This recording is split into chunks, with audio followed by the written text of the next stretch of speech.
Essa mulher, finalmente, serve para ser mulher do meu filho, não como tu. As palavras de Filipa cortaram a sala de forma mais afiada do que uma bofetada. Eu estava a 3 metros dela, rodeada de clientes, investidores e pessoas que durante 9 anos viram em mim apenas a mulher silenciosa do João. A minha sogra colocou o braço em redor dos ombros da Catarina, como se estivesse oficialmente a entregar-lhe o meu lugar. Olhei para o meu marido, à espera de uma única palavra. O João ajeitou o punho do casaco. Olhou de relance para a Catarina. A mãe tem razão. Preciso de ter ao meu lado uma mulher do meu mundo. Algo dentro de mim congelou, mas não quebrou. Pousei a pasta grafite em cima da mesa, exatamente no momento em que um investidor perguntou se o espaço na rua de Sedofeita ainda servia como garantia para a expansão da empresa. O João sorriu. Obviamente, não disse uma única palavra. A sala inteira ficou em silêncio. Tirei os documentos. O espaço nunca foi teu. Não haverá qualquer garantia. E o contrato sobre o qual construíste este plano está prestes a terminar. O João empalideceu. Filipa atirou-se à pasta e foi então que viu a data de 6 semanas antes. Naquela altura, eles ainda não sabiam que antes mesmo de encontrarem uma esposa melhor para o João, eu já tinha assinado silenciosamente os documentos que iriam pôr fim à mentira mais conveniente das suas vidas. Antes de vos mostrar o que assinei exatamente, voltemos ao dia 17 de outubro, a noite em que vi pela primeira vez a mulher que a minha sogra escolheu para o meu lugar. Caía uma chuva miudinha, aquela típica morrinha do porto de outono, que não é um dilúvio, mas sim uma névoa fria, que se cola ao sobretudo e ao cabelo. Conduzi até ao jantar em casa da Filipa diretamente do escritório, com o portátil na mala e uma ligeira dor de cabeça. Depois de um dia inteiro a fechar a auditoria trimestral de uma grande empresa de produção, estava cansada, mas tranquila. O João mandou-me uma mensagem às 17h48. A mãe vai fazer o jantar. Aparece às 19h00. Por favor, não te atrases. Aquele por favor não soou a um pedido. Na casa da Filipa, tudo tinha o seu ritual. Os talheres tinham de estar perfeitamente alinhados. Os copos de cristal eram colocados a distâncias medidas quase à régua. Os guardanapos eram de linho, sempre em tons creme. E as pessoas, segundo ela, também deviam saber qual era o seu lugar. Quando entrei na sala de estar, vi imediatamente que o meu lugar tinha sido ocupado. Ao lado do João estava sentada uma mulher com um vestido verde escuro, esbelta, com o cabelo perfeitamente penteado. Os fios estavam suavemente apanhados na nuca. Na mesa, ao lado dela, repousava um telemóvel numa capa de pele, e no pulso brilhava um relógio delicado, daqueles cujo preço não se deve perguntar. O João levantou-se rápido demais. Beatriz, já chegaste? Não disse querida, não se aproximou. Filipa sorriu abertamente. Conhece a Catarina Lobo, diretora comercial da Vértice Imobiliária. Uma mulher que sabe realmente como é o mundo dos grandes negócios. Muito prazer, disse a Catarina. Levantou-se e estendeu-me a mão. O aperto de mão dela foi normal, nem demasiado forte, nem condescendente. Retive isso na memória, porque mais tarde passei muito tempo a pensar quando é que ela se tornou exatamente parte do plano da Filipa e se sabia de tudo desde o início.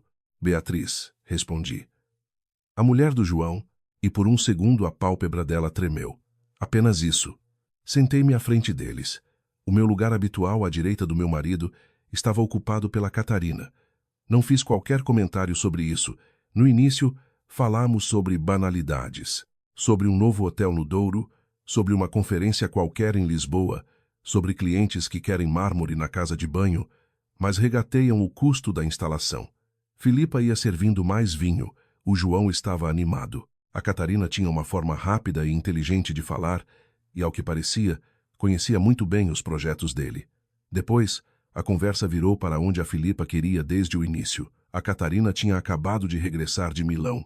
Disse ela que foram 3 dias, 6 reuniões, jantares com pessoas que gerem carteiras imobiliárias no valor de centenas de milhões. Olhou para mim. E tu, Beatriz? Continuas a trabalhar a partir de casa com as tuas folhinhas de cálculo? 3 dias por semana, respondi. O resto no escritório. Pois claro, a folha de cálculo não foge. A Catarina baixou os olhos para o copo. O João sorriu. Esse foi o primeiro movimento subtil da faca. Na semana passada, fechei a auditoria de um grupo com 4 fábricas da Cimentos do Norte. Por isso até andei a correr bastante. Filipa desdenhou com um aceno de mão. Auditorias, folhas de cálculo, relatórios, isso não importa. O que importa são as pessoas. A presença, a classe, o saber entrar num restaurante e não parecer que se veio para verificar os recibos. Mãe, atirou o João. Por um segundo senti alívio, mas ele não disse para parar. Ele disse apenas para não começar logo, o que significava que mais tarde poderia. Filipa suspirou. Eu só estou a dizer a verdade. O João está a expandir a empresa, a entrar num outro patamar. Precisa de ter ao seu lado uma mulher que o saiba representar. O João tem uma mulher ao seu lado, afirmei. A sua esposa. Filipa pousou o garfo. O metal bateu na porcelana. Fez-se um silêncio formal na sala, mas não ao estilo de um filme. Não foi daquele silêncio em que todos congelam com a boca aberta. Simplesmente, durante um momento, ninguém soube como fingir que não tinha ouvido aquilo. Olhei para o João. 9 anos de casamento resumiam-se, naquela altura, a uma expectativa, a uma frase, a um limite. João? Perguntei. Ele ajeitou o guardanapo no colo. A mãe exprime-se de forma bruta. Fiquei à espera. Mas acho que percebo o que ela quer dizer. Senti um frio, primeiro nas mãos, depois na nuca, como se alguém tivesse aberto uma janela, embora estivessem todas fechadas. Engoli em seco e senti a garganta tão seca como papel. Ou seja, o quê? Perguntei, mas o João não me olhou nos olhos. Que a empresa está a mudar, a minha vida também. Há mais eventos, mais clientes, mais viagens. Tu nunca gostaste disso. Eu não gostava de ficar 3 horas sentada à mesa com pessoas que falam sobre dinheiro que não sabem contar. Respondi. Filipa bufou. Lá está. Sempre essa superioridade da contabilista da província, rapariga. Podes conhecer todas as fórmulas de cálculo, mas não se aprende a ter classe através de um documento. Senti as têmporas a latejar. Eu venho de Amarante, não de outro planeta. Para certas pessoas, a diferença é mínima, retorquiu ela. A Catarina falou pela primeira vez em vários minutos. Filipa, acho que não devíamos. Deixa estar. Somos todos adultos. Depois a minha sogra sorriu para mim com aquela sua amabilidade gélida. Devias estar grata.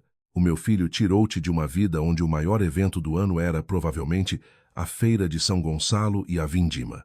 Deu-te um apartamento, contactos, um apelido, não o faças pedir desculpa por querer seguir em frente. Desta vez o João nem sequer disse mãe. Ficou a olhar para o prato, e nesse momento percebi uma coisa. Um homem não trai apenas quando beija outra mulher. Às vezes, trai no momento em que alguém pisa a tua dignidade e ele simplesmente afasta o copo para ficar mais confortável. Levantei-me. Beatriz, não faças uma cena, disse o João. Ri-me baixinho. Quem fez uma cena foi a tua mãe. Eu apenas me vou embora. Foge sempre quando a conversa se torna desconfortável. Virei-me quando já estava à porta.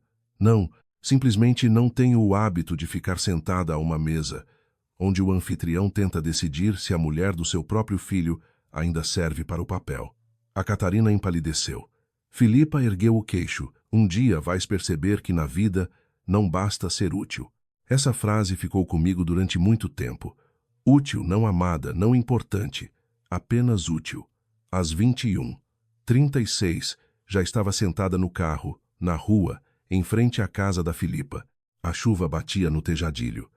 Não liguei o motor. Respirava devagar, mas superficialmente. O coração batia descompassado à espera que o João saísse. Ele não saiu passados 7 minutos, nem passados 15, nem 23. Às 22h04, recebi uma mensagem. Vai com cuidado. Vou ficar mais um pouco e falamos amanhã.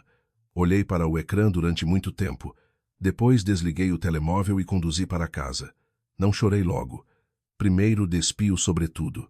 Pendurei-o, pus água a ferver, abri o portátil. As tarefas mecânicas eram mais fáceis do que pensar. No ambiente de trabalho tinha uma pasta que não abria há 3 semanas. Rei Atelier Documentos. Cliquei. Lá dentro estava uma cópia do contrato de empréstimo, o contrato de arrendamento, extratos bancários, uma cópia da escritura notarial do espaço, em sedofeita, e várias procurações que em tempos concedi ao João para que ele pudesse tratar de questões técnicas relacionadas com o imóvel. E havia um ficheiro que me tinha sido enviado anteriormente pela Diana Gomes. Os papéis do divórcio não foram criados naquela noite. Isto é importante. O meu casamento não se desfez por causa de um jantar. O jantar apenas fez com que eu parasse de fingir que as rachadelas eram simples riscos na pintura. Havia meses que algo estava mal. Mas eu, a contabilista da minha própria infelicidade, adiava o acerto de contas para mais tarde. Eram 23. 17 quando tirei da gaveta a velha caneta de tinta permanente do meu pai. Um corpo azul escuro com um aparo dourado. Ligeiramente riscada, o meu pai usava-a para assinar recibos, contratos e cartões de aniversário. Ele dizia sempre que uma assinatura é a pequena marca de uma pessoa debaixo de uma grande decisão. Naquela noite, assinei a primeira página, depois a segunda, e pela primeira vez em muitos meses, a minha mão não tremeu. 9 anos antes, o João quase não tinha nada, exceto talento, coragem e uma irritante certeza de que um dia seria grande. Foi exatamente por isso que me apaixonei por ele. Conhecemo-nos num seminário para jovens empreendedores. Na altura, eu orientava a parte sobre fluxos de caixa e risco. Ele chegou 17 minutos atrasado. Sentou-se na última fila e, após a apresentação, aproximou-se de mim com um bloco cheio de esboços. Tenho uma pergunta, disse ele. Diga, se uma empresa não tem dinheiro, mas tem uma ideia muito boa, ainda é uma empresa ou é apenas um passatempo? Desatei a rir. Se não tiver dinheiro durante tempo suficiente, as finanças ajudam a resolver esse dilema. Ele também se riu. Depois, fomos beber um café. O João, na altura, alugava uma sala num pequeno escritório perto da rua de Júlio Diniz. Tinha um colaborador e um computador que sobreaquecia com projetos maiores. Ele criava interiores deslumbrantes, verdadeiramente lindos. Conseguia entrar numa sala vazia e ver a luz, os materiais e as proporções antes que qualquer outra pessoa conseguisse ver o que quer que fosse. Eu via números, ele via espaço. Nos primeiros anos isso complementava-se. Após a morte da minha tia, herdei um espaço na rua de Sedofeita, 118 metros quadrados no rés do chão de um edifício antigo, tetos altos, grandes montras, pedra à vista sob o reboco. Precisava de obras, mas tinha muito caráter. O João entrou lá pela primeira vez e parou no meio da sala vazia. Aqui posso construir algo verdadeiro, disse. Olhei para ele e acreditei. O espaço pertencia-me antes mesmo de casarmos. A escritura notarial era simples. Não havia nenhum segredo, nenhuma fortuna escondida. Apenas um imóvel que recebi de uma mulher que não tinha filhos e que durante anos guardou dinheiro em vez de o gastar. Assinamos um contrato de arrendamento normal com a empresa do João, mas fixamos a renda muito abaixo do valor de mercado. Só para começar, dizia o João. Quando as coisas arrancarem, aumentamos. Nunca o aumentamos para a taxa real do mercado. Havia sempre um motivo. Um novo funcionário, um trimestre mais fraco, um investimento em amostras, um carro para o comercial. Mais tarde, a empresa conseguiu um grande contrato para desenhar interiores de apartamentos modelo. Um bom contrato, mas exigia a compra de materiais e o pagamento de uma equipa maior antes do primeiro pagamento do cliente. Faltava capital. Exatamente 65 mil euros. Lembro-me deste valor sem ter de olhar para os documentos. Transferi o dinheiro em 3 tranches. 25 mil, 20 mil e 20 mil. Não entreguei um envelope ao João na mesa da cozinha. Não fizemos as coisas de boca. Eu era auditora. Sabia que o amor não é uma isenção de documentação. Fizemos um contrato de empréstimo para o negócio dele e o plano de reembolso era flexível. Nos primeiros meses, a empresa pagaria prestações simbólicas, que iriam aumentando. O João deu-me um beijo na testa. Vou devolver-te tudo, até ao último cêntimo. Não se trata de mim, respondi. Trata-se de a empresa não fingir que o dinheiro caiu do céu. Durante algum tempo, ele pagou regularmente, mas depois parou. Não porque não tivesse dinheiro. Simplesmente começamos a tratar tudo como uma conta comum. Isso também foi um erro meu. À noite, ajudava-o com os relatórios, revia os contratos, comparava os custos dos projetos, detetava faturas que apareciam duplicadas. Uma vez, bloqueei um pagamento de 9.500 euros porque o subempreiteiro emitiu um documento com um IBAN errado e uma morada estranha. Noutra ocasião, descobri que a empresa estava a perder quase 9% de margem num cálculo mal feito de transportes. Não recebia um salário por isso, não queria um cargo, não queria cotas, queria apenas que o meu marido tivesse sucesso. Isso soa bonito, mas só até o momento em que a ajuda deixa de ser um presente e passa a ser uma obrigação.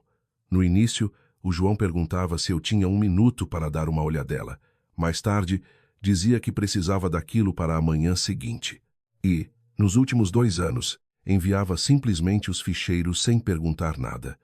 A Filipa olhava para a empresa do filho como a prova do seu próprio sucesso na criação dele. O meu João construiu tudo do zero, dizia ela nos encontros de família.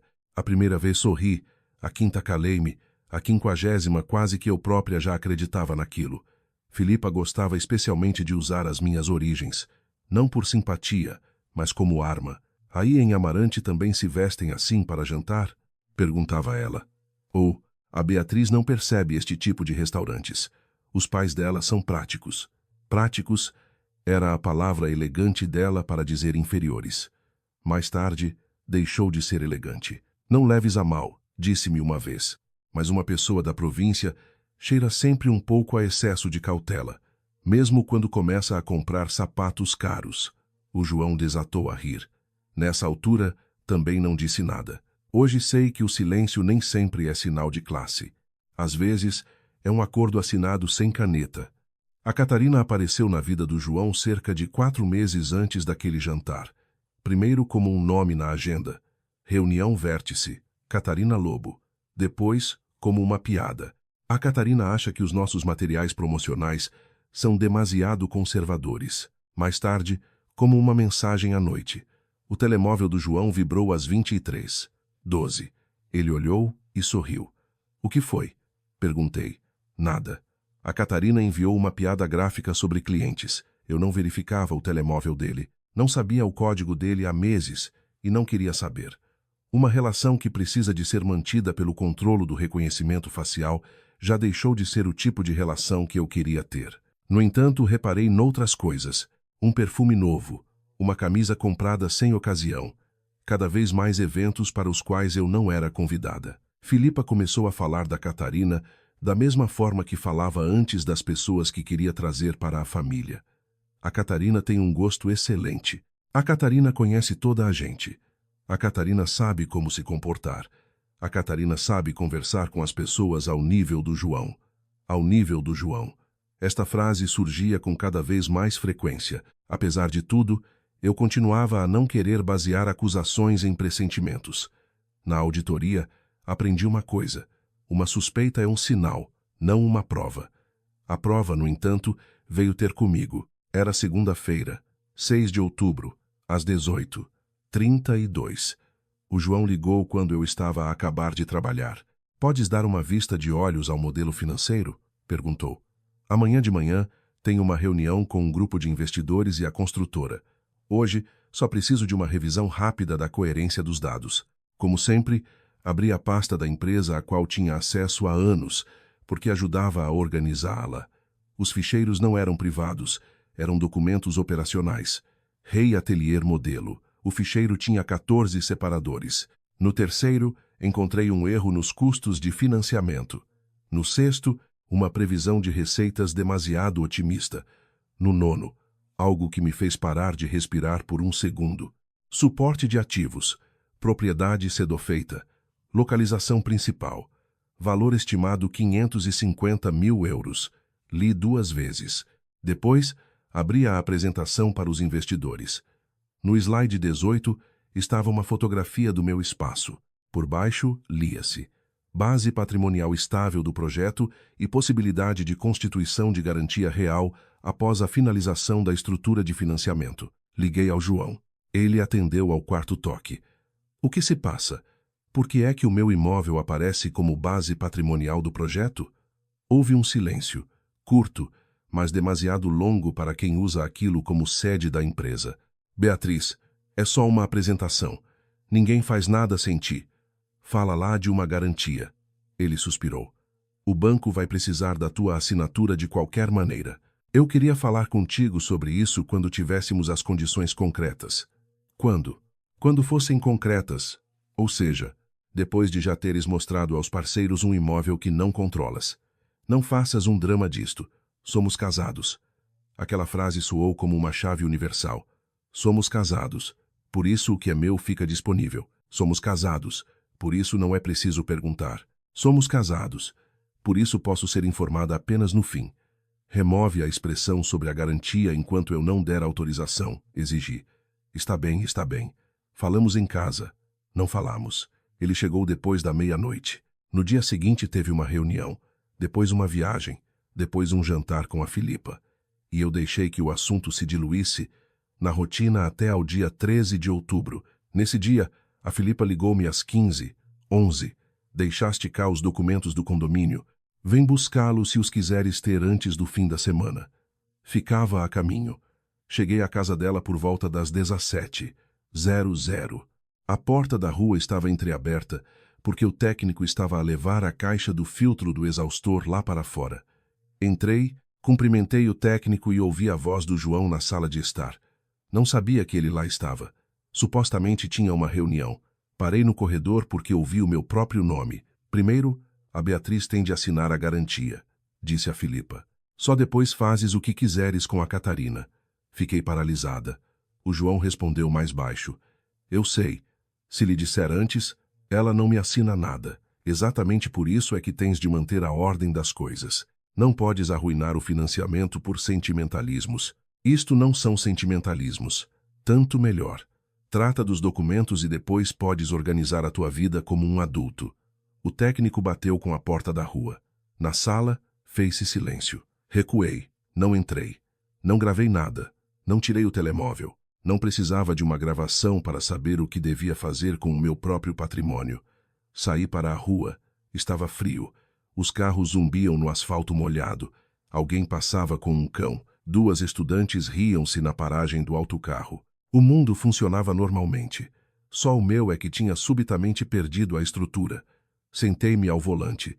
Tinha as mãos geladas. O meu estômago contraiu-se com tanta força que por um momento pensei que ia vomitar. Já não se tratava da Catarina. Nem sequer era esse o ponto principal.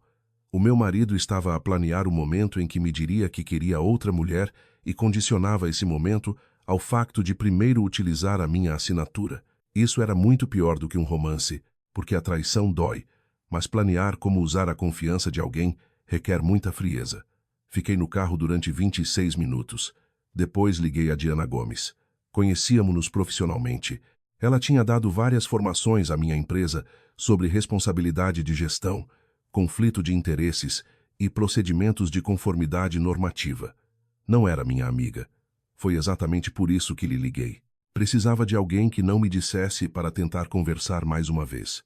Diana, daqui é a Beatriz Barros. Preciso de uma consulta privada. Quão urgente? Olhei para a casa da Filipa pelo espelho retrovisor. Amanhã, se for possível. Às 9h40. Lá estarei. Na manhã seguinte, o porto estava cinzento e cortante. O vento infiltrava-se por entre os edifícios na Avenida da Boa Vista. Entrei no escritório de advogados uns minutos antes da hora com a minha mala, o portátil e a primeira versão dos documentos que recolhi durante a noite. A Diana tinha 47 anos, cabelo escuro curto e um olhar que fazia com que uma pessoa começasse automaticamente a falar com mais precisão. Ouviu-me sem interromper. Não fez uma cara cheia de compaixão. Não chamou monstro ao João. No fim perguntou, o que queres? Não sei. É uma má resposta para um advogado, mas boa para os primeiros 10 minutos. Tenta outra vez. Fiquei em silêncio. Quero que ele não possa usar o meu patrimônio sem o meu conhecimento. Certo. O que mais? Quero saber para que tem ele procuração. Certo. Quero saber se posso sair deste casamento sem destruir a minha própria vida. A Diana apoiou as mãos na secretária. Isso já são 3 objetivos concretos. Vingança não é nenhum deles. Não quero vingança. Agora? Não. Mas daqui a uma semana podes querer. É por isso que vamos estabelecer as regras hoje. Ela tirou uma folha de papel. Primeiro, não tocas nas contas bancárias pessoais dele, nem no correio eletrônico, nem nas palavras passe. Não instalas nenhum dispositivo. Não levas documentos aos quais não tens direito. Vais proteger-te legalmente. Não vais criar um problema ao lado de outro problema. Acenei com a cabeça. Segundo, interessam-nos documentos, não interpretações. A escritura de propriedade, o contrato de arrendamento, o contrato de empréstimo, as procurações, a correspondência relativa ao financiamento onde sejas parte envolvida ou tenhas acesso legal. Depois, determinamos o que resulta daí. E o divórcio, se a decisão for madura, preparamos tudo, mas não uses a petição de divórcio como uma ameaça. Uma petição não é um adereço de teatro. Fixei essa frase. Nos 3 dias seguintes, o meu pânico emocional transformou-se na organização de factos. Foi quase terapêutico. Cada documento tinha uma data, cada transferência um número, cada procuração um limite. As pessoas podem reescrever uma história partilhada à sua maneira. Os documentos são menos românticos e, precisamente por isso, costumam ser mais honestos. A escritura do espaço era clara. Adquiri-o antes do casamento, por herança. A Diana explicou-me que, na minha situação, o imóvel continuava a ser um bem próprio e o facto de a empresa do João utilizar a propriedade há anos não o tornava automaticamente dono dela. O contrato de arrendamento era válido até ao final de março do ano seguinte. Tinha sido prolongado 2 vezes por adendas. O valor da renda continuava a ser aproximadamente 62% do nível que, de acordo com as ofertas atuais, seria o valor de mercado para espaços semelhantes na zona. O contrato de empréstimo era ainda mais interessante. Dos 65 mil euros originais, a empresa pagou 28 mil euros. Faltavam 37 mil euros de capital. Isto sem contar com a questão dos juros estipulados no contrato. Durante anos, quase nem pensei nisso. A Diana olhou para mim por cima do documento. Vês o que aconteceu aqui? Eu deixei de cobrar. Sim. E eles deixaram de se lembrar de que isto é uma obrigação, disse ela. Exijo tudo imediatamente? Pelo contrário. Se o objetivo é proteger-te, pode simplesmente organizar formalmente o calendário de pagamentos. Não precisas de implodir a empresa. Trata-se apenas de fazer com que o teu dinheiro deixe de ser invisível. Depois analisamos as procurações. Uma dizia respeito aos contactos com o condomínio e a questões técnicas do espaço. A outra permitia ao João representar-me em algumas diligências administrativas relacionadas com a remodelação. Não lhe davam o direito de constituir uma hipoteca, mas, mesmo assim, decidi revogar todas as que já não eram necessárias. Por quê? Perguntou a Diana. Porque uma procuração deve existir enquanto existir a confiança que justifica a sua existência. Pela primeira vez ela sorriu ligeiramente. Agora estás a falar como uma auditora. Eu sempre fui uma. Isso atingiu-me com uma força estranha. Durante anos em casa, fui apenas a mulher que olhava para umas grelhas de cálculo. No escritório de advogados, voltei a ser alguém que compreende a estrutura do risco. Não mudei numa noite. Simplesmente parei de me diminuir. Começamos a preparar a pasta grafite. Era assim que a chamava em pensamento, porque era mesmo grafite, grossa, com um fecho de metal. Tinha-a comprado há muito tempo para os documentos da propriedade. Lá dentro, coloquei separadores: imóvel, empréstimo, procurações, financiamento, divórcio. A cada folha que juntava, sentia que o caos ia diminuindo. A 17 de outubro, depois do jantar na casa da Filipa, assinei 5 decisões. A primeira foi a petição de divórcio. Não escrevi lá que a minha sogra trouxe outra mulher. Isso seria infantil. Descrevi a ruptura irremediável dos laços, a perda de confiança e as situações que levaram à decisão. A Diana garantiu que as emoções não se fizessem passar por argumentos jurídicos. O segundo documento era a revogação das procurações desnecessárias. O terceiro, uma declaração formal de que não autorizava a utilização da minha propriedade como garantia do financiamento planeado. O quarto, a notificação de que, após o termo do atual contrato de arrendamento, não pretendia renová-lo nas condições preferenciais em vigor. O quinto, uma proposta de regularização do pagamento do capital remanescente do empréstimo de acordo com o compromisso inicial. Não havia ali nenhum pague amanhã ou vai morrer. Havia um calendário, datas, valores, normalidade. Às vezes, A normalidade é a coisa mais brutal para pessoas habituadas ao privilégio. Na manhã seguinte, o João agiu como se nada tivesse acontecido. Saiu do quarto às 7h38. Cheirava a café e ao seu novo perfume. Encontrou-me à mesa. Estás zangada? Perguntou. Estou consciente. Beatriz, por favor. A mãe exagerou. E tu concordaste com ela. Eu não quis fazer uma peixeirada à mesa. Ou seja, deixaste-a para mim. Ele suspirou e abriu o frigorífico. Tu sabes qual era a intenção dela. Tu não gostas realmente deste estilo de vida. Eu não gosto é de desprezo. Isto não é um estilo de vida. Ele virou-se. Estás a fazer de uma única noite um drama à volta de tudo. Olhei para ele. Não foi apenas uma noite. Foi a noite que me mostrou tudo de uma vez. Ele não respondeu, tirou um iogurte e, como se estivéssemos a falar da conta da luz, disse: logo à noite trago os documentos do banco. São só umas assinaturas. Eles marcaram os sítios. Olhei para ele durante tanto tempo que ele parou de abrir a tampa. O quê? Nada. Então assinas? Falamos logo à noite. Ele sorriu como se tivesse ouvido um sim e saiu. À noite, regressou às 21h15. Pousou na mesa um dossiê azul escuro. Aqui, aqui e no fim, disse ele, folheando as páginas. O banco ainda quer a autorização do proprietário para a constituição da garantia. É uma formalidade. Eu estava sentada à frente dele. Não vou assinar. Ele virou mais uma página, como se não tivesse ouvido bem. A assinatura é aqui. Eu ouvi. Não vou assinar. Ele levantou os olhos. O quê? Não autorizo que a tua empresa dê o meu imóvel como garantia de financiamento. Ficou a olhar para mim em silêncio durante uns segundos. Depois deu uma risada curta, nervosa. Está bem. Estás furiosa com o que aconteceu ontem. Eu percebo, mas isto não é brincadeira. Eu sei. Por isso é que digo que não. Beatriz, se não dermos esta garantia, toda a estrutura muda. Eu sei.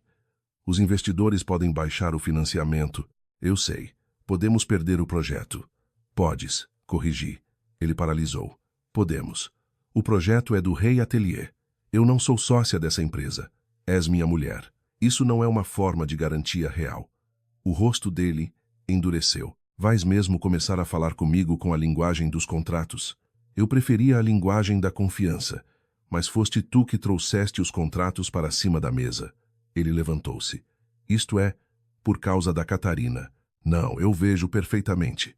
A Catarina é o sintoma. O problema és tu. Ele caminhou até a janela. Não há nada entre nós. Eu não perguntei nada. A mãe gosta dela. Eu trabalho com ela. É só isso. E o plano de obteres primeiro a minha assinatura, para depois organizares a vida com a Catarina, isso também é só trabalho? Ele virou-se muito devagar. Foi o primeiro momento em que ele teve realmente medo. De onde tiraste isso? Ouvi-vos. Estiveste a escutar atrás da porta. Fui buscar os meus próprios documentos. Vocês é que estavam a falar de mim com a porta aberta. Tiraste a frase do contexto. Que contexto faz com que a frase primeiro ela que assine, só depois lhe conta sobre a Catarina soe bem? Ele ficou em silêncio. Apenas o frigorífico zumbia baixinho. Foi um daqueles momentos em que uma pessoa ouve subitamente todos os pequenos ruídos, porque as grandes palavras acabaram de se esgotar. O João apoiou as mãos na bancada. Eu não tencionava enganar-te. Só estavas a planear a ordem dos acontecimentos, porque sabia que ias reagir de forma emocional. Ou seja, previste que quando eu soubesse a verdade, não concordaria em arriscar o meu patrimônio, e decidiste que a melhor solução seria obter o meu consentimento antes. Este financiamento é bom para todos nós. Para quem exatamente? Para a empresa, para mim, para o nosso nível de vida, e depois para ti e para a Catarina. Eu não disse que ia ficar com a Catarina. A tua mãe disse, e tu não negaste. Foi então que ele fez algo que eu não esperava. Ligou a Filipa à minha frente. Vem cá, disse. A Beatriz recusa-se a assinar a garantia. Não, o nosso casamento não está a desmoronar. Não. A Beatriz ouviu uma conversa. Ela não precisa de conselhos. Está a recusar-se a assinar a garantia. Para ele, o problema principal era esse. A Filipa chegou passados 35 minutos. Entrou sem cumprimentar. O que é que andas a fazer? Boa noite para si também. Não seja cínica. O João disse que estás a bloquear o financiamento. Não estou a bloquear nada. Só não dou o meu espaço como garantia. Vai dar ao mesmo. Não, na verdade, não é o mesmo. Ela atirou a mala para a poltrona. Rapariga, tens sequer noção da dimensão deste projeto? Tenho. Não tens. Tu só percebes das colunas das folhas de cálculo. O João está a construir uma marca. Uma marca devia conseguir financiar-se sem o patrimônio dos outros, se quer fingir que é madura. A Filipa deu um passo na minha direção. É exatamente isso que eu não suporto em ti. Essa mente de província, essa mania de contar cada tostão, como se o mundo te fosse roubar alguma coisa. O meu filho deu-te uma vida sobre a qual a tua mãe bibliotecária só podia ler entre as prateleiras, e agora fazes dele um pedinte na própria casa. O João disse baixinho. Mãe, deixa os pais dela fora disto. Mas era tarde demais. Filipa já tinha embalado. Sem o João, ainda estarias em Amarante a contar os recibos dos outros. Não te iludas, podes ter um cargo com um nome sonante, mas mentalmente será sempre aquela mesma parola que tem medo que alguém lhe beba o sumo sem pedir. Olhei para o João. Vais dizer alguma coisa? Ele esfregou o rosto com a mão. Beatriz, assina os documentos. Depois resolvemos o resto. Depois. Foi aí que, de facto, tudo se fechou. Levantei-me e fui ao escritório. A Filipa gritou atrás de mim. Onde é que vais? Estou a falar contigo. Regressei com a pasta grafite. Pousei-a em cima da mesa. Não dou o meu consentimento para a garantia. Revoguei também as procurações que já não são necessárias. Após o termo do atual contrato de arrendamento, o espaço não continuará a ser arrendado nas condições em vigor e, em relação ao empréstimo, irão receber uma proposta formal com o plano de pagamentos. O João ficou pálido. A Filipa olhava para mim como se eu tivesse começado a falar uma língua estrangeira. Que empréstimo? Perguntou. Olhei para ela. 65.000 euros que emprestei à empresa no início. Mas isso era para o João. Por isso mesmo é que assinamos um contrato. O casamento não é para fazer contas. Um casamento saudável também não planeia usar a assinatura de uma pessoa antes de a informar da separação. Filipa ficou calada. O João olhava para a pasta. O que é que fizeste mais? Tirei uma folha. Não lhe a entreguei. Entreguei a decisão de divórcio para a preparação do processo. Receberás os documentos formalmente. Por causa de um jantar? Gritou ele. Não, a minha voz estava serena. Por causa de 9 anos, que finalmente consegui ver na totalidade. Filipa bufou. Uma cena teatral típica de uma pessoa da província. Dá-lhe 2 dias. Ela vai dormir à casa dos pais e volta. Para onde é que ela vai? Para a lojinha dela entre a frutaria e a loja de segunda mão. Sorri pela primeira vez nessa noite. Exatamente para lá. Isso, pelo menos, é meu. Fiz a mala nessa mesma noite. A Diana tinha me dito antes para eu não transformar a minha vida numa missão de retaliação. Se não sabes se algo é teu, não mexas. Primeiro definimos o que é. Era um conselho aborrecido, mas muito sensato. Durante as 2 primeiras semanas, vivi num pequeno apartamento alugado em Sedofeita. 46 metros quadrados, 3º andar sem elevador. Da janela via os telhados dos prédios antigos e um pedaço da rua. Quando o elétrico travava no cruzamento, os vidros tremiam ligeiramente. Dormia mal. Às vezes acordava às 4:30 da manhã e durante 1 minuto não sabia onde estava. Depois lembrava-me do jantar, da conversa à porta, do dossiê do banco, e não conseguia voltar a adormecer. O João não ligou durante 2 dias. Aquilo doeu mais do que eu queria admitir. Após 9 anos, a pessoa pensa ingenuamente que, quando sai de casa, a outra vai tentar impedi-la. Ao 3º dia, o telemóvel tocou às 10:14. Olhei para o ecrã. O João. Por 1 segundo, o meu coração acelerou. Atendi. Olá, Beatriz. Já pensaste bem? Sobre quê? Os documentos para o banco. Fechei os olhos. Ele não perguntou onde é que eu estava a dormir. Não perguntou se eu estava bem. Nem sequer disse que sentia a minha falta. Não vou assinar. Queres mesmo destruir a empresa? Não. Quero que a tua empresa funcione sem o meu patrimônio pessoal a servir de muleta grátis. Não foi grátis. Tiveste benefícios com isso. Que benefícios? Tiveste um bom nível de vida. Rime baixinho. João, o meu salário há 5 anos que é superior ao ordenado que tu tiras da empresa. Silêncio. Tens sempre de estar a calcular tudo. Não. A verdade é que, durante anos, eu não calculei nada. E é por isso que chegamos a este ponto. Desliguei. Nesse mesmo dia, recebi uma mensagem da Filipa. Estás a comportar-te como uma parola mesquinha. As grandes mulheres erguem os homens. Não lhes cortam as pernas. Não respondi. Tirei uma captura de ecrã para os meus próprios registros e silenciei o número. Não porque planeasse mostrar a mensagem em tribunal. Apenas comecei a fazer uma cronologia para mim própria. Data, hora. O que aconteceu? Não para ganhar uma narrativa, mas para que num dia mais fraco não tentasse convencer-me de que estava a exagerar. Isso também é uma forma de segurança. Uma pessoa sob pressão começa muitas vezes a negociar com a própria memória. Enquanto isso, no Rei Atelier, começaram os verdadeiros problemas. Não um desastre, mas problemas. O parceiro financeiro pediu a atualização da estrutura de garantias. O banco ajustou as condições, o montante do financiamento planeado caiu, o capital próprio exigido aumentou. O promotor imobiliário, que iria participar no projeto conjunto do espaço de exposições, começou a fazer perguntas mais detalhadas. Não era uma conspiração contra o João. É assim que o risco funciona. Se retirares de uma estrutura o elemento sobre o qual alguém baseou parte das premissas, a estrutura tem de ser recalculada. O João, pelos vistos, contava que a minha resistência durasse uns dias, depois uma semana, depois 2. Mas não durou, porque não era resistência. Era uma decisão. Na segunda semana, a Catarina ligou-me. Eu não conhecia o número. Falo com a Beatriz? Daqui é a Catarina Lobo. Diga. Não sei se devia estar a ligar.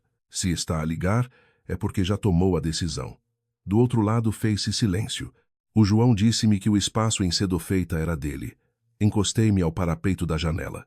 Não é. Percebo. Algo mais? Ele também disse que já estavam praticamente divorciados há meses, que viviam juntos apenas por questões formais. Senti uma pontada, mesmo depois de tudo. Até ao dia 17 de outubro, ele dormiu comigo na mesma cama. Respondi. Se para si isso é estar praticamente divorciado, temos definições diferentes. Catarina respirou fundo. Eu não sabia. Não sei o que a senhora sabia. Acredite em mim, por favor. Não tem de me provar nada. Não foi a senhora que me fez juramentos no altar. Mais uma vez, silêncio. A senhora quer destruí-lo? Essa pergunta surpreendeu-me. Não, ele diz que lhe quer tirar a empresa. Eu não tenho cotas na empresa dele, que o vai expulsar do espaço. O contrato dura até o fim de março. Depois, podem negociar novas condições comigo ou encontrar outro lugar. E o empréstimo? Quero que seja pago de acordo com o contrato. Catarina ficou calada durante tanto tempo que verifiquei se a chamada não tinha caído. Percebo, disse finalmente. Fica bem claro. Desculpe ter ligado. E desligou. Mais tarde, soube que foi após essa conversa que ela teve a primeira verdadeira discussão com o João. Não por ter subitamente ficado do meu lado, mas porque começou a contabilizar as mentiras dele. E o João, que durante tanto tempo considerou que era só eu quem tinha uma obsessão por contas, descobriu o quão perigosa podia ser uma simples soma. Passou um mês, trabalhava e dormia um pouco melhor. Encontrava-me com a Diana. Fui uma vez à casa dos meus pais, em Amarante. A minha mãe serviu-me um prato de sopa, mesmo eu dizendo que não tinha fome. O meu pai estava sentado à minha frente e não disse nada durante os primeiros 10 minutos. No fim, perguntou, queres que eu faça alguma coisa? Não, ainda bem. Por que ainda bem? Porque se quisesses, eu faria. Mas se não queres, significa que sabes o que estás a fazer. Olhei para as mãos dele, mais velhas do que me lembrava, com pequenas cicatrizes do trabalho. A caneta azul escura estava comigo. Ele sorriu. Então assina as coisas com inteligência. Não perguntou o que assinei. Não precisou. A festa do 10º aniversário do Rei Atelier estava marcada para 29 de novembro num espaço de eventos recuperado, não muito longe da Baixa do Porto. O João estava a planear aquilo há meses. Iam estar presentes mais de 100 pessoas. Clientes, arquitetos, promotores imobiliários, fornecedores, jornalistas de 2 revistas locais do setor. Eu não tencionava ir até ao momento em que um dos parceiros de negócios me enviou um e-mail a pedir a confirmação de dados relativos ao imóvel. O meu nome ainda figurava nos materiais, não como dona da empresa, mas como proprietária do espaço cujo estatuto era apresentado de uma forma, no mínimo, demasiado liberal. Consultei a Diana. Não vás para fazer um espetáculo, disse ela. Não quero. Se foste convidada como parte envolvida no imóvel, podes corrigir informações que te digam respeito. Apenas factos. Sem gravações privadas, sem fotografias da Catarina, sem telenovela familiar. A Filipa vai fazer a telenovela de qualquer maneira. Então que a telenovela seja dela. A 29 de novembro, às 19h15, entrei na sala. Tinha vestido um fato azul marinho simples e uma blusa de seda sem extravagâncias. Apanhei o cabelo de forma discreta e trazia a pasta grafite debaixo do braço. Várias pessoas vieram cumprimentar-me. Algumas sabiam da separação, outras não. O João viu-me passado cerca de 2 minutos.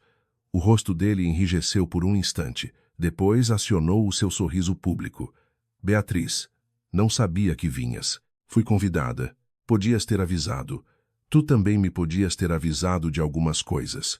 Ele cerrou o maxilar. Por favor, hoje não. Se o meu nome não for usado para promover ativos alheios, não tenho motivo para esclarecer nada. Já alteramos tudo. Veremos. E afastou-se. A Filipa reparou em mim pouco depois. Tinha um vestido bege e pérolas. Caminhava ao lado da Catarina. A Catarina estava diferente do dia do jantar. O seu sorriso para as pessoas era menos seguro e o seu olhar fugia frequentemente na direção do João. A Filipa aproximou-se. Não pensei que tivesses a audácia de aparecer. Sou a proprietária do imóvel que durante 10 anos foi a sede da empresa. É o aniversário da empresa. Não é um assalto. Vieste estragar-lhe a noite. Eu não tenho esse poder. Ah, tens uma obsessão com o poder. Desde que alguém te disse que um documento tem mais força do que uma pessoa. Um documento não tem mais força que uma pessoa. O documento apenas tem melhor memória.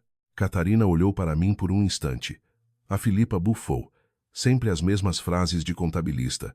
Achas mesmo que isso impressiona as pessoas que estão nesta sala? Não vim para impressionar ninguém. E isso é óbvio. E ela afastou-se. 20 minutos depois começou a parte oficial. O João subiu a um pequeno palco, enquanto surgiam fotografias dos melhores trabalhos do Rei Atelier. Ele falava bem. Sempre soube falar. Sobre qualidade, sobre a equipa, sobre 10 anos de trabalho, sobre a audácia dos projetos.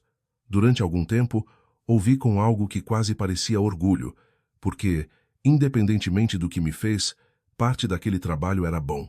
Essa também é uma verdade desconfortável. As pessoas que nos magoam não têm de ser más em tudo. Às vezes é por isso mesmo que é tão difícil deixá-las. Após a apresentação, o João chamou 2 parceiros ao palco. Um era representante do fundo de investimento, o outro membro da administração da construtora. Falaram sobre a futura expansão. Surgiu a frase, localização principal em Sedofeita. Olhei para o ecrã e a fotografia do espaço continuava lá. A expressão sobre a garantia tinha sido alterada, mas a nova descrição soava como se a empresa tivesse garantido a longo prazo o uso da propriedade. Não tinha. O contrato atual terminava dali a 4 meses. Após a parte oficial, as pessoas começaram a conversar nas mesas altas. Aproximou-se um dos parceiros, um homem nos seus 50 anos, que eu conhecia de 2 reuniões anteriores.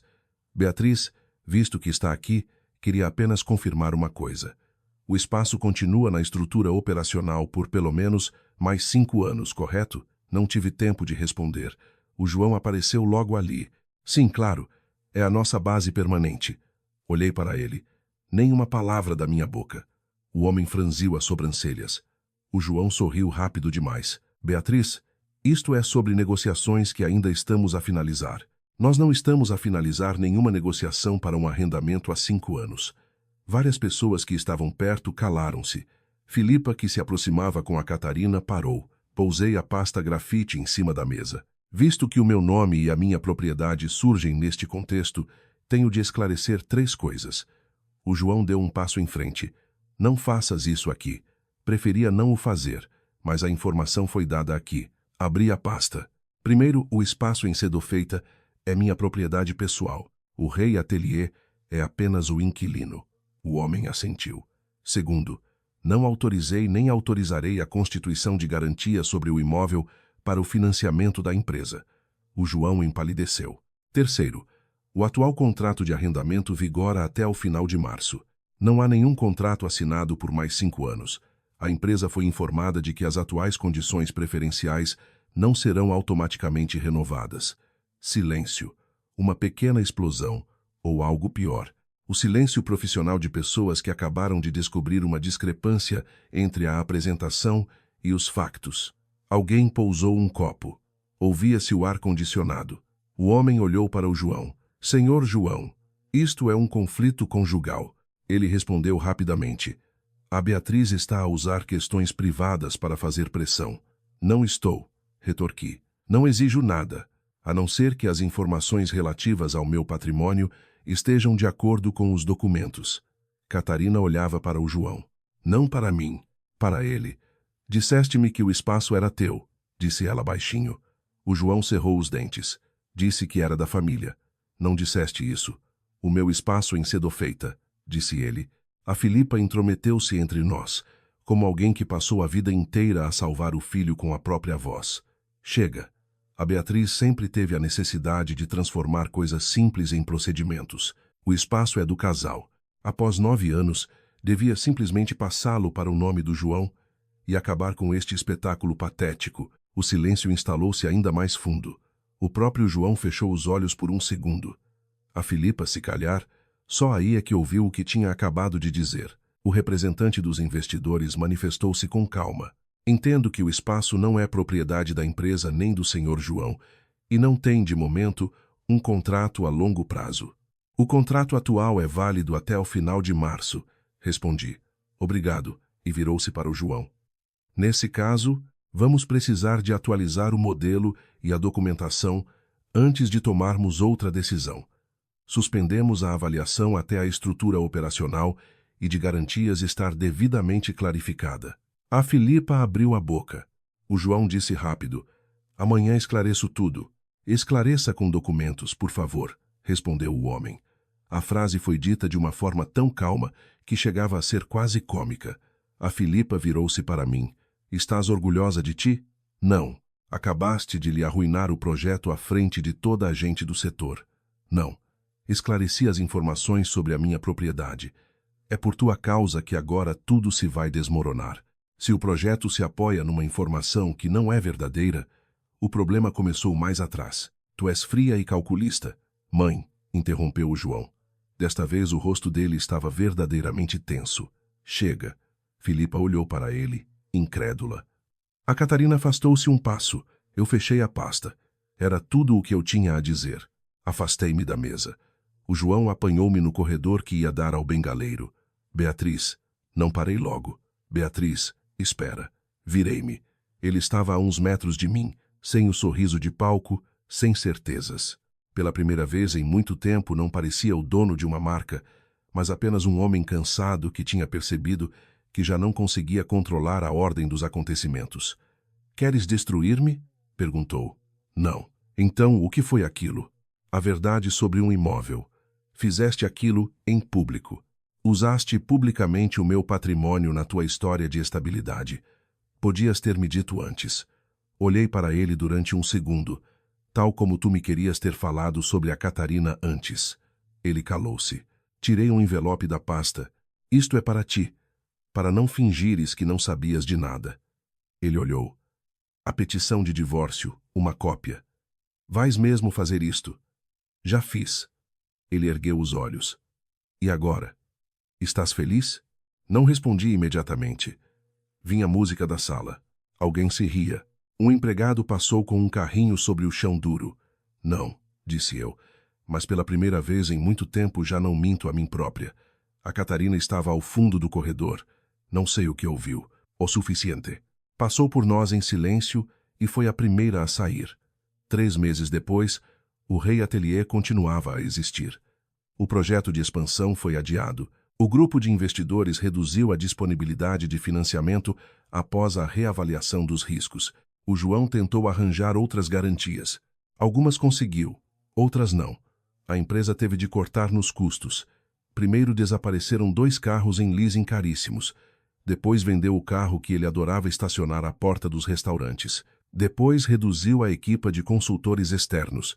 Em relação ao imóvel, falamos apenas através dos advogados, sem gritos. O Rei Atelier teve duas opções: um novo contrato com valores próximos aos de mercado ou a saída após o fim do contrato. O João escolheu a saída. Encontrou um espaço mais pequeno noutra zona da cidade. Quando vi, pela última vez, a tabuleta do Rei Atelier a ser retirada da minha montra, não senti um triunfo. Senti algo parecido com o luto. Aquele espaço foi realmente parte da nossa história partilhada. Apenas não era propriedade partilhada. Fazer essa distinção custou-me 9 anos. O empréstimo começou a ser pago segundo o novo calendário acordado. Não foi vingança, foi contabilidade. E, pela primeira vez, ninguém se riu dessa palavra. A Catarina acabou tudo com o João antes do final de dezembro. Não soube disso através dela. Foi um amigo em comum que me contou, e mais tarde a própria Catarina enviou-me uma mensagem. Não espero resposta. Quero apenas dizer que acreditei na versão em que o vosso casamento tinha terminado, e a empresa e o espaço eram dele. Eu devia ter verificado melhor antes de entrar numa situação que não compreendia. Peço desculpa. O João ligou-me uma vez a altas horas da noite, em janeiro. A Catarina foi-se embora, disse ele. Eu sei. A mãe acha que a culpa é tua. A tua mãe tem muitas opiniões. Tu não sentes mesmo nada? Olhei pela janela do meu apartamento. Havia umidade e areia no passeio. O elétrico passou devagar pelo cruzamento. Sinto muita coisa. Só que já não preciso de te dar tudo a ti. Ele ficou calado. Beatriz, eu não planeava que as coisas acabassem assim. Tu só planeavas a ordem com que aconteciam. Ele não respondeu. Esta foi a nossa última conversa pessoal antes do divórcio. A Filipa aguentou mais tempo. Mandava mensagens, ligava. Uma vez deixou-me uma mensagem de voz com a duração de 4 minutos e 17 segundos, onde teve tempo para me chamar mesquinha, ingrata, fria, gananciosa e com uma alma de contabilista que nunca compreenderia o que é uma família. Apaguei a mensagem depois de ouvir os primeiros 30 segundos, mas a que me ficou mais na memória foi uma mensagem curta em fevereiro. Destruíste a vida do meu filho. Eu estava sentada num café perto do mercado do Bolhão. À minha frente, um café e um prato com uma fatia de bolo de bolacha. Estava a chover. Olhei para o ecrã. Por uns instantes não ia escrever nada. Depois respondi com uma única frase. Não. Apenas deixei de a financiar e bloqueei o número. Organizamos a separação de bens de acordo com os documentos e a situação jurídica. A Diana esteve sempre atenta a um detalhe. Não lutes pelas coisas só porque podes, dizia ela. Luta pela clareza. É emocionalmente mais barato e geralmente mais inteligente. Em março, após uma das reuniões, fomos tomar café. A Diana olhou para mim e perguntou: Lembras-te do que te disse no primeiro dia? Para eu não invadir o telemóvel do João. Ela riu-se. Sim, mas depois pensei que proteger a ti mesma não é o mesmo que castigar alguém. Exato. Rodei a chávena nas mãos. Sabes qual foi a parte mais difícil? Qual? Durante anos, achei que se impusesse limites, alguém iria sofrer por minha causa. Por isso nunca os impus. E de repente, todos ficaram admirados por vê-los. A Diana assentiu. Pessoas habituadas ao teu sim, muitas vezes chamam ao teu primeiro não uma agressão. Eu podia enquadrar essa frase. Semanas mais tarde, entrei no espaço em Sedofeita, após a saída do Rei Atelier. Estava vazio, quase igual ao que era há 9 anos. Nas paredes, ficaram retângulos mais claros no lugar onde antes estavam os quadros. Num sítio, havia um cabo pendurado na parede. O chão tinha arranhões de móveis pesados. Num canto, encontrei uma velha amostra de madeira que, em tempos, o João encostou à luz e disse: Isto vai ficar lindo. Sentei-me no parapeito da janela. Não chorei muito tempo. Talvez 1 minuto, talvez 2. Não medi. Depois abri a janela. O vento fresco da primavera e o barulho da rua invadiram o espaço. Pensei na minha tia que me tinha deixado aquele imóvel. No meu pai a puxar cabos nas primeiras obras. Na pessoa que eu era há 9 anos. E que acreditava que ajudar alguém a construir um sonho significava automaticamente construir uma vida em conjunto. Nem sempre é verdade. A ajuda só tem valor quando é voluntária. O amor só tem valor quando não transforma uma pessoa na infraestrutura invisível da outra. E a independência financeira não começa com milhões na conta, começa com o conhecimento. Sabes o que andas a assinar? Sabes a quem pertence a propriedade que vocês usam? Lembras-te a quem deste procuração? Consegues encontrar o contrato de empréstimo de há 7 anos? Tens acesso aos teus próprios documentos? Percebes pelos riscos que assumes? Estas perguntas soam secas, mas conseguem proteger as coisas mais vitais. A dignidade, a paz, a capacidade de ir embora. Uns meses depois, aluguei o espaço a uma pequena empresa de arquitetura gerida por 2 mulheres na casa dos 30 anos. Não conheciam a minha história, e ainda bem. Assinamos um contrato normal. Uma renda de mercado, regras claras. Quando uma delas me perguntou por que razão estávamos a analisar de forma tão pormenorizada as cláusulas relativas às remodelações, eu sorri, porque as boas relações constroem-se com bons contratos. Ela riu-se. Fala como uma advogada. Pior, uma auditora. Saímos do local por volta das 11h00. O sol brilhava, com mais força do que em todo o inverno. Perto do mercado do Bolhão, as pessoas compravam flores. Alguém vendia morangos. Um elétrico soou a campainha para um ciclista. Sentei-me numa mesa na esplanada de um café. Pedi um café escuro, sem o telemóvel na mesa, sem documentos, sem tentar adivinhar se o João precisava de alguma coisa. Durante 9 anos, pensei que amar era ser necessária, que uma boa esposa prevê, repara, paga a diferença, explica, apoia e perdoa mais uma vez, porque afinal já investiu tanto naquilo. Hoje sei que isso não é a verdade inteira. Podemos ser necessários a alguém e, simultaneamente, não ser minimamente respeitados.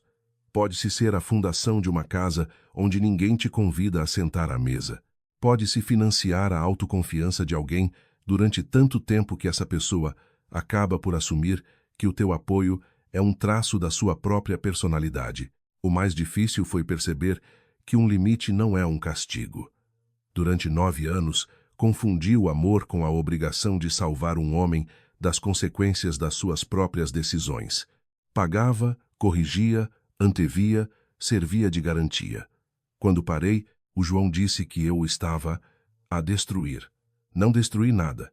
Apenas tirei as mãos da estrutura que durante anos sustentei sozinha, e a estrutura teve finalmente de mostrar quanto pesava de facto.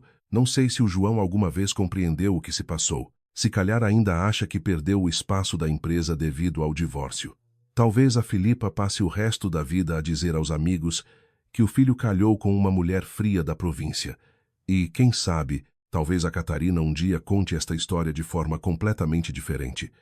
Eu já não sinto a necessidade de controlar a versão deles. Tenho a minha, e tenho a minha própria vida. Se vale a pena reter algo desta história, não é que um documento pode salvar um casamento. Não pode. Um documento pode, isso sim, ajudar a salvar uma pessoa de uma decisão tomada sob pressão. O respeito não consiste no facto de o teu parceiro te deixar sentar à mesa dele enquanto fores útil. O amor não te obriga a arriscar o teu patrimônio para provares lealdade, e a recusa em assinar algo que não queres ou não compreendes não é uma traição.